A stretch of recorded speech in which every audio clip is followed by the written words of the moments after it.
थकित को शांति का वचन। भाई भगत सिंह के द्वारा फरवरी 13।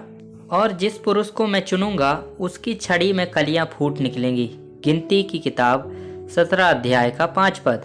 कोरह और उसके साथी मूसा से जलते थे। उन्होंने 250 हाकिमों को साथ लेकर मूसा और हारून के विरुद्ध विद्रोह किया। परमेश्वर ने उन्हें बहुत कठोर दंड दिया और फिर भी हम देखते हैं कि इजरायलियों ने मूसा के खिलाफ कुड़कुड़ाना बंद नहीं किया। गिनती की किताब 16 अध्याय का 41 पद। इस कारण परमेश्वर ने मूसा से कहा कि 12 छड़ियां एक एक गोत्र के लिए एक लेकर मिलाप वाले तंबू में रखे।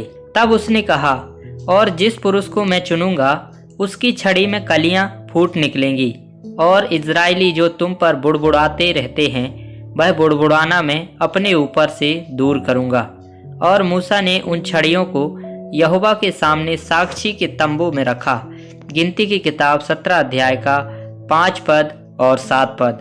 दूसरे दिन जब उन्होंने देखा कि हारून के नाम की छड़ी में फूल लगे हैं और उसमें बादाम लगे हैं। आमतौर पर बादाम के पेड़ को फल देने में काफ़ी समय लगता है। यहाँ एक ही रात में छड़ी से कलियां, फूल और फल निकले। इसके द्वारा से परमेश्वर कह रहा था कि भले ही हारून की छड़ी अन्य छड़ियों के समान दिखाई दे रही थी, फिर भी एक बड़ा अंतर था। उस छड़ी में कुछ ऐसा जीवन था जो अन्य छड़ियों में नहीं था। यह स्वर्गीय जीवन था। जब एक बीज जमीन में बोया जाता है और सींचा जाता है तो वह बढ़ता है क्योंकि बीज में जीवन होता है। परंतु हारून की छड़ी पूरी तरह से सूखी थी और फिर भी वही सूखी छड़ी में फूल और फल लगे।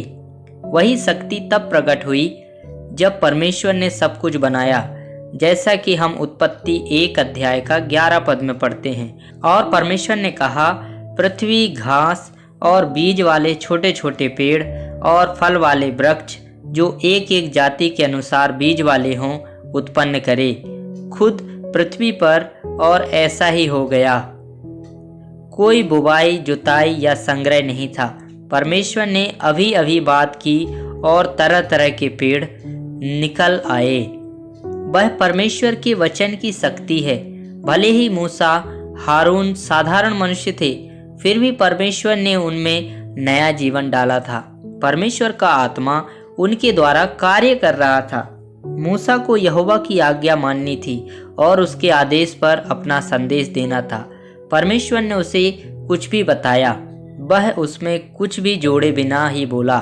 परंतु कोरह और उसके अनुयायियों ने सोचा कि मूसा सब कुछ अपनी बुद्धि से कह रहा है।